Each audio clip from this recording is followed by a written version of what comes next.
বাংলাদেশের দক্ষিণ পশ্চিমাঞ্চলে একটি জেলা রয়েছে, যে জেলা গাঁজা এবং খাজার জন্য বিখ্যাত। আপনারা এতক্ষণে বুঝেই গেছেন আমি কোন জেলার কথা বলছি।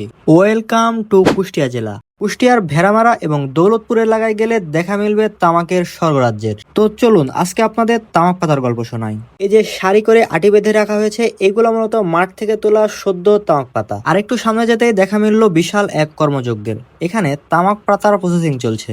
এই পাতাগুলো সারি করে বেঁধে এখন শুকানো হবে। এখানে একটা কিন্তু রয়েছে, এই পাতাগুলো শুকানো হবে রোদে নয়, একটি ঘরে, যে ঘরটি বানানো হয়েছে মাটি এবং পাটকাঠি দিয়ে। এই মাটির ঘরের নিচ দিয়ে আগুন দেওয়া হয় আর ভেতরে থাকে বিশাল বড় মোটা মোটা পাইপ। আগুনের তাপে পাইপ গরম হয় আর সেই উত্তাপেই শুকানো হয় এই সারি করে রাখা তামাক পাতাগুলো। ভিডিওতে দেখতে পাচ্ছেন এইগুলোই মূলত সেই লোহার পাইপগুলো। এই পাইপগুলোর উত্তাপেই শুকানো হচ্ছে তামাক পাতা। পাতাগুলো শুকাতে কয়দিন সময় লাগে জানেন? 2 দিন 1 রাত। তামাক পাতার গল্প সবে শুরু। এই পাতাগুলো শুকানোই মূলত প্রথম ধাপ। একটু চা জগের পরে যাচ্ছি পাতার দ্বিতীয় ধাপ দেখতে। পাতার রং সোনালী হওয়ার পরে এর কাহিনীটা বদলে যায়। তখন যদি এই পাতা আপনি সামান্য পরিমাণও খান, আপনার মাথা ঘুরবে। এই পাতাগুলোর মধ্যে থেকে সবচেয়ে ভালো পাতা বাছাই করা হয় এবং সেই পাতাগুলো বিদেশে রপ্তানি করা হয়। এবং মিডিয়াম সাইজের এই পাতাগুলো, সেই পাতাগুলো বাংলাদেশের কারখানাতে বিভিন্ন প্রসেসের মাধ্যমে বিড়ি এবং সিগারেট তৈরি করা হয়। পাতাগুলো বাছাইয়ের পর এই যন্ত্রটার মাধ্যমে প্রেসার দিয়ে কিউব আকৃতির শেপ তৈরি করা হয়, যাতে বহনে সুবিধা হয়। এই যে ফ্যাক্টরিগুলো দেখতে পাচ্ছেন, এই ফ্যাক্টরিগুলোতে মূলত পাতার সর্বশেষ ধাপ সম্পন্ন হয়। তো তামাক পাতার গল্প